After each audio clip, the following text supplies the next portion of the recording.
temperature as weapon. Before the enemy arrived, the cold arrived. It came down from the Manchurian Plateau in late November 1950 with the particular indifference of a natural force that has no interest in the human decisions that have placed human beings in its path.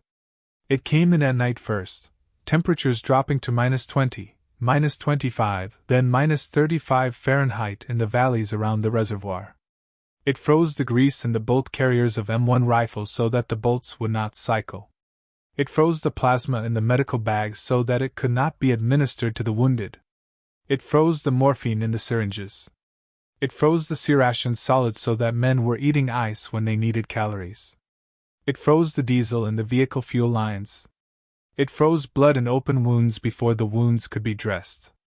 It froze men where they stood when the wounds were bad enough, and the cold was bad enough, and the distance to help was far enough. The Battle of the Chosin Reservoir, fought between November 27 and December 13, 1950, in the mountains of northeastern North Korea, is among the most brutal engagements in the history of the United States military. It is the story of approximately 15,000 Marines and soldiers who found themselves encircled by an estimated 60,000 to 80,000 soldiers of the Chinese People's Volunteer Army, in temperatures that converted the landscape into an active weapon, in a military situation that most professional analyses of the time assessed as catastrophic. They walked out. Not all of them. The dead numbered in the thousands, and the frostbitten and the wounded numbered in the tens of thousands, and the men who walked out carrying their dead, because the Marines do not leave their dead, not even in conditions like these, not even when the cold and the enemy and the terrain are all aligned against the act. These men were changed by what they carried, in ways that took the rest of their lives to fully understand. This is the story of the Frozen Chosin.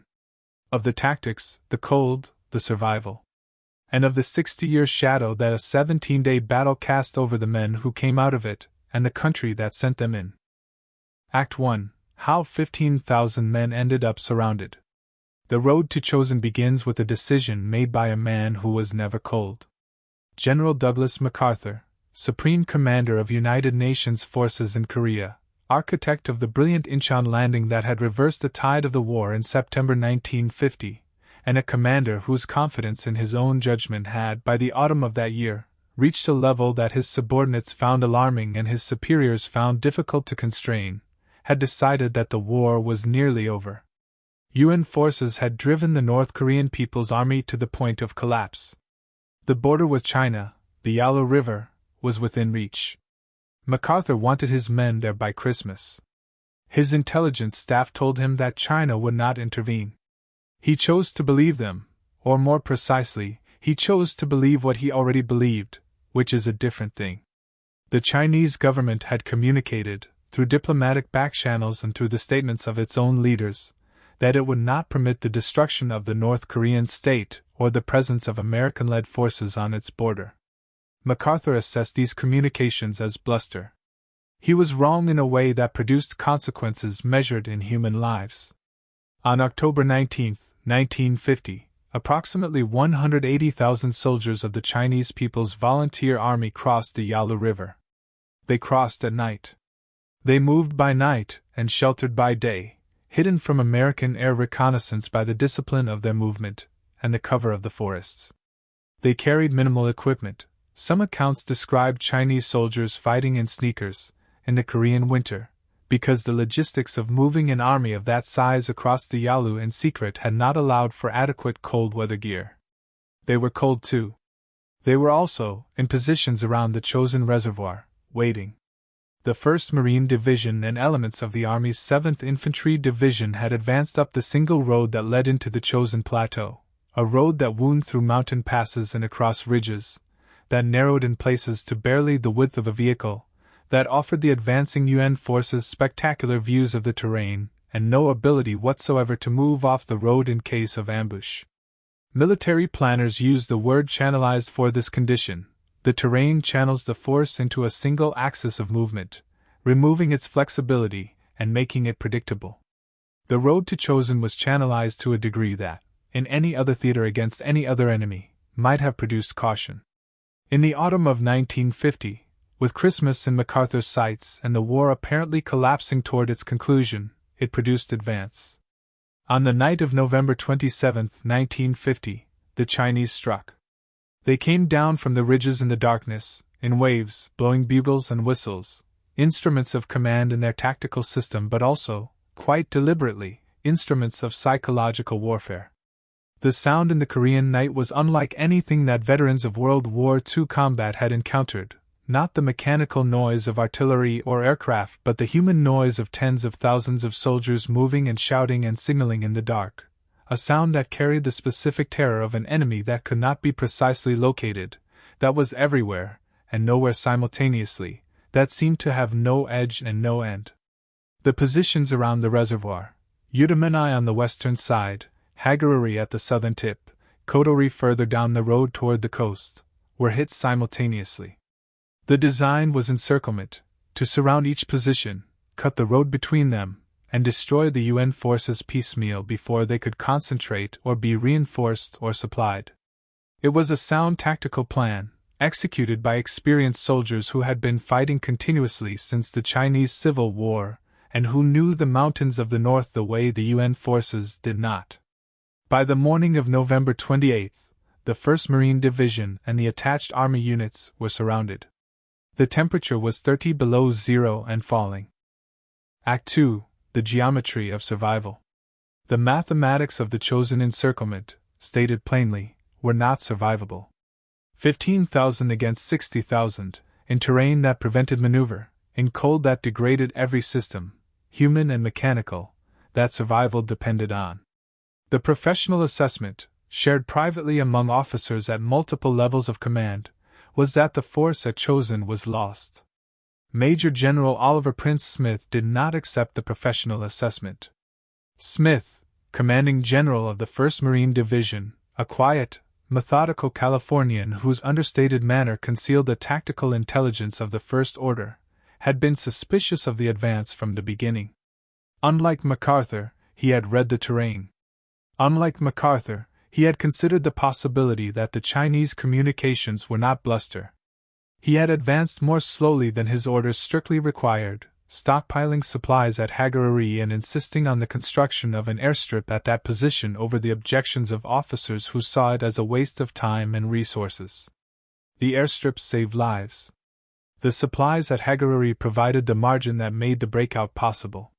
Smith's caution, which had earned him a rebuke from his superiors before the encirclement, proved, in the event, to be the difference between survival and annihilation. His response to the encirclement was characteristic. He consolidated his positions, established perimeters that could be defended, and began the systematic process of concentrating the division at Hagaruri as the first step of a fighting withdrawal to the coast.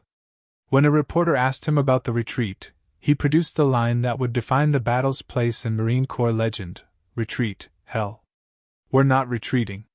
We're just advancing in a different direction." The words were a piece of morale management. Smith was too precise a thinker to actually believe that a fighting withdrawal under encirclement was an advance. But they contained a deeper truth, that the men making the movement were not broken, that the discipline and the training and the unit cohesion that the Marine Corps had built into them was intact, and that intact units in motion, even in impossible conditions, were different from defeated units en route. The consolidation from Udamanai to Hagaruri, a 14-mile movement through Chinese positions, in darkness, in temperatures of 30 below, carrying their wounded and their dead, took 3 days and cost the Marines heavily. Corporal Roy Pearl of Fox Company, 7th Marines, described the movement in an oral history recorded in 1989. "You kept moving because stopping meant dying. Not dying from bullets, necessarily, just dying from the cold. Your body told you to stop and rest and sleep, and your mind had to override that, over and over, for 3 days. The men who stopped resting too long didn't always get back up." At Hagaruri, the division consolidated around the airstrip. Over 4 days, the airstrip, barely functional, constructed in frozen ground by engineers working in temperatures that made every task a test of endurance, evacuated 4,300 casualties. Men who had been certain they were going to die in the Korean mountains were loaded onto transport aircraft and flown south. The aircraft also brought in ammunition and supplies, extending the division's ability to continue the fight. The final phase, the breakout from Hagaruri to Kodori and then to Hungnam on the coast, covered approximately 40 miles of mountain road, every mile of it contested by Chinese forces who had been fighting and suffering and dying in the cold for 2 weeks and who were themselves, by this point, at the edge of their operational capacity. The Chinese losses at Chosin were catastrophic. Estimates range from 25,000 to 40,000 killed and wounded, the bulk of the casualties from the cold rather than from combat. The Chinese soldiers fighting in sneakers in the Korean winter paid a price for MacArthur's miscalculation that dwarfed even the UN losses. On December 11, the lead elements of the 1st Marine Division reached Hungnam. On December 13, the last elements cleared the perimeter. The breakout was complete. They had been surrounded for 17 days. They had advanced, in a different direction, 40 miles through 60,000 enemies and 35 below cold. They had carried their dead. Act 3. What the body endured. The physical experience of Chosin requires a moment of stillness to approach honestly. Not the tactical narrative, the movements and the perimeters and the breakout route, but the interior experience. What it felt like, in the body of a 20-year-old Marine from Georgia or Iowa or the streets of Chicago, to exist in that cold, in that terrain, under those conditions, for 17 days. Frostbite begins with pain. A sharp, specific pain in the extremities, fingers, toes, ears, the tip of the nose, as the blood vessels constrict in response to cold, withdrawing warmth from the periphery to protect the core. This is the body doing its job. The pain is information. It is the body telling you that damage is occurring, that you need to warm the affected area, that this is the moment to act. In the positions around the Chosin Reservoir, there was nowhere to warm the affected areas. There was no shelter from the wind that came down off the plateau. There was no fire that would not attract Chinese fire. There was only the cold and the position and the requirement to stay in the position and to keep the rifle functioning and to maintain the vigilance that the Chinese night attacks demanded. After the pain came the numbness. The numbness felt like relief, and it was the opposite of relief. When the extremities went numb, the damage was advancing. When men could no longer feel their feet, they often could not tell whether they were standing on frostbitten tissue or on stumps.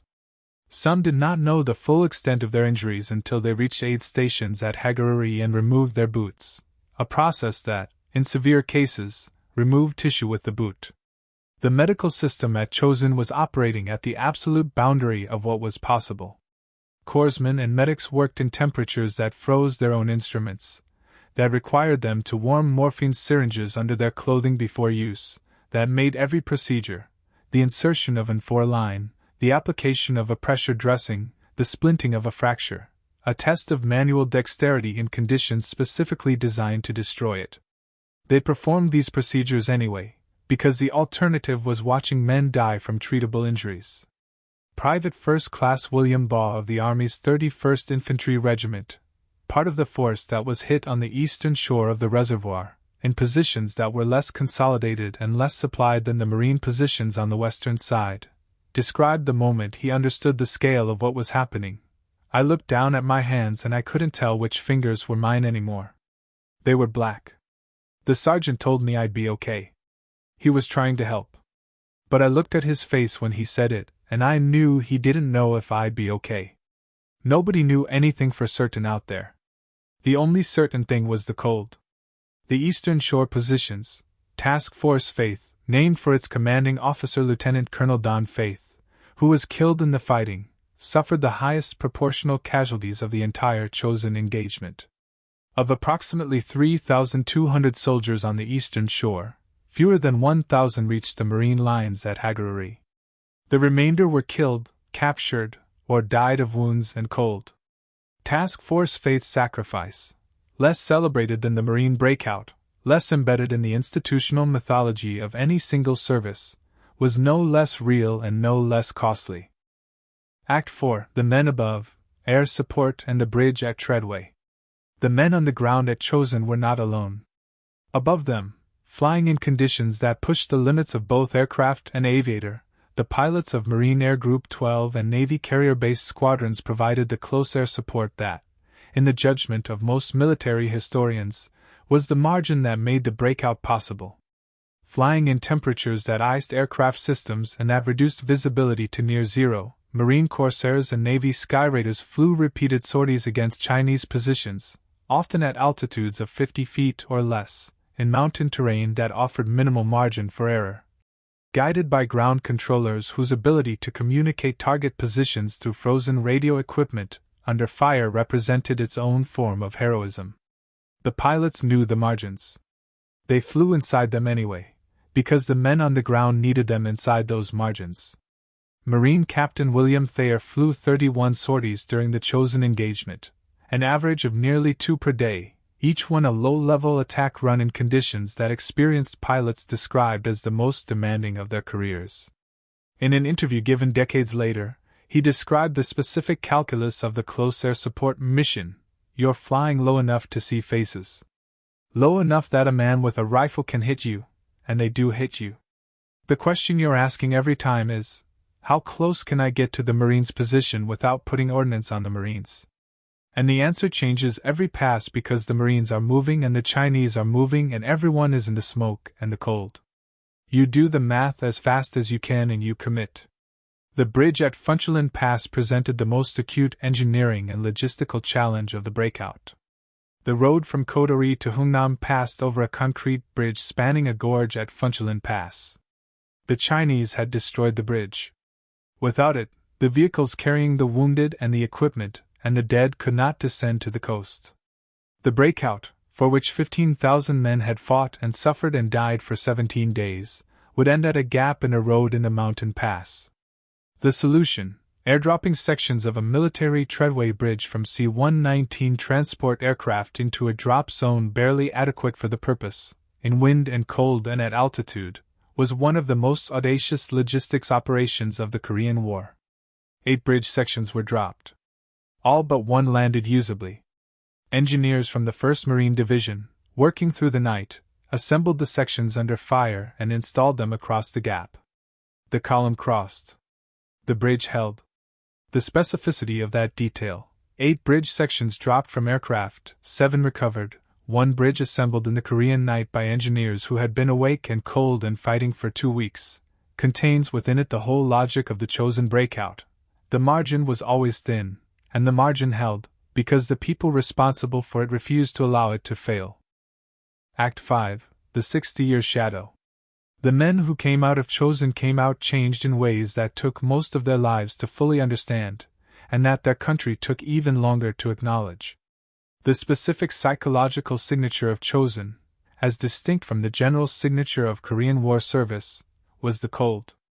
Veterans of other battles described their intrusive memories in terms of sound: the noise of artillery, the sound of men in pain. The veterans of Chosin described their intrusive memories in terms of temperature. The cold came back. Not as a memory, exactly, but as a physical sensation, a chill that had no meteorological cause, that arrived in warm rooms and summer afternoons in the middle of ordinary days, that the body remembered with a specificity that the mind could not always explain. Private First Class James Ransone of Fox Company, 7th Marines, whose unit held the critical position at Toktung Pass during the breakout, blocking the Chinese advance that would have cut the column, described in a 1997 oral history the experience of sleeping in his home in Virginia in the summer of 1965, 15 years after Chosin. I woke up and I was cold. Not cool cold. The room was 80 degrees. My wife was asleep beside me.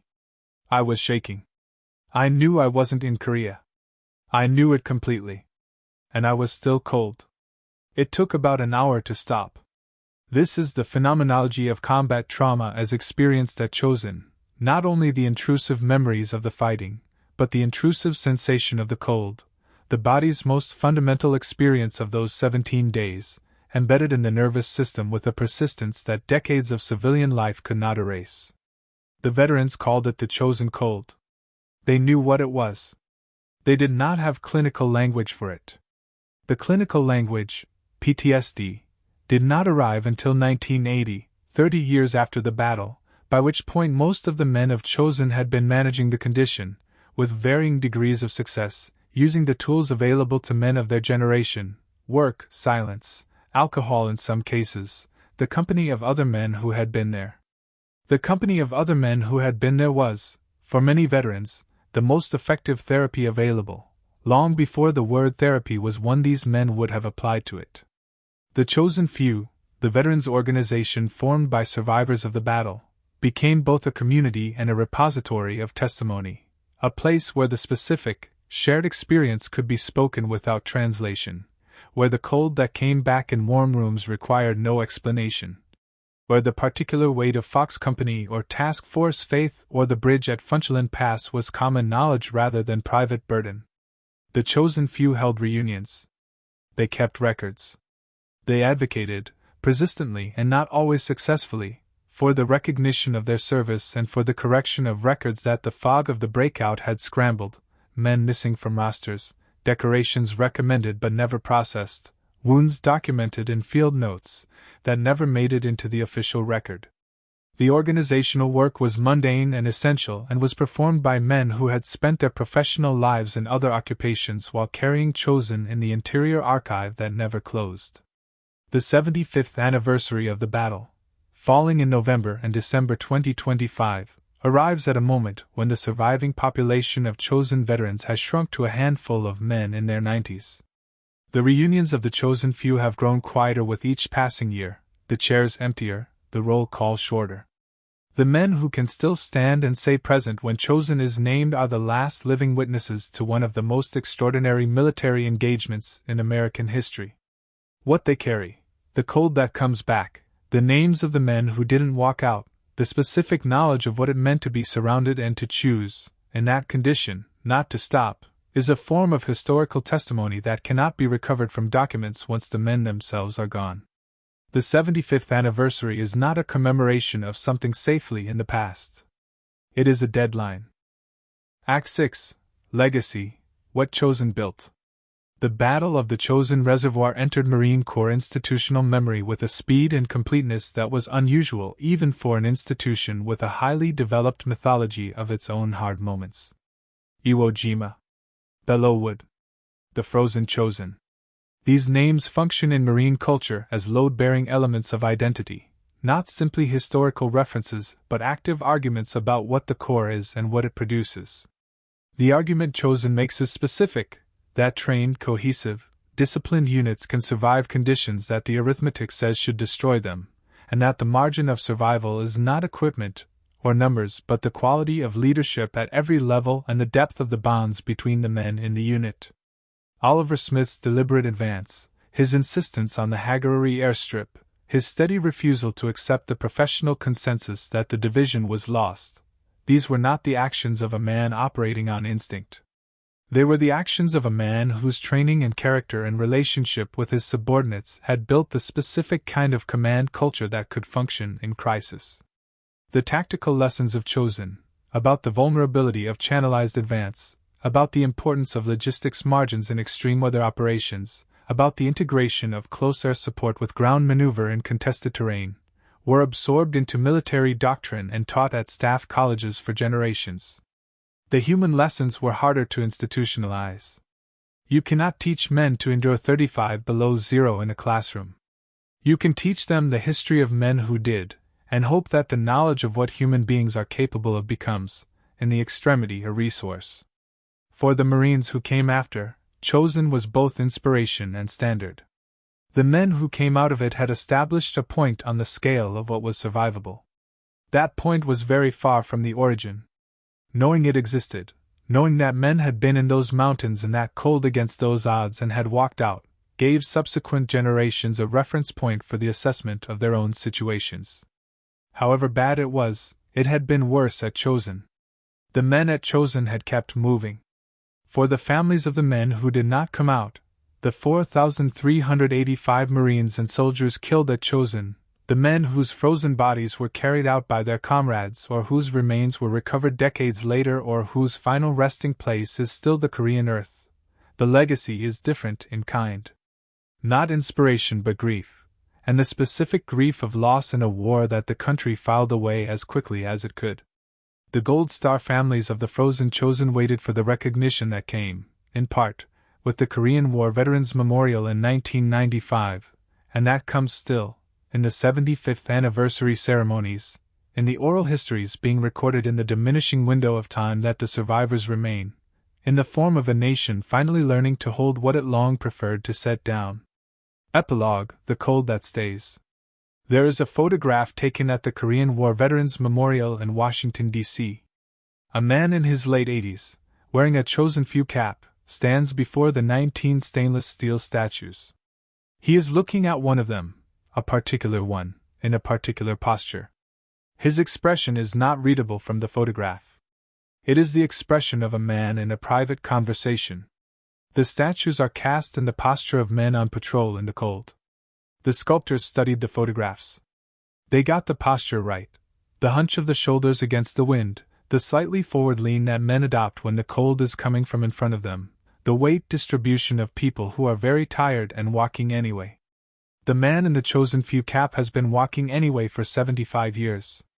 He was 19 years old when the Chinese came down off the ridges in the dark.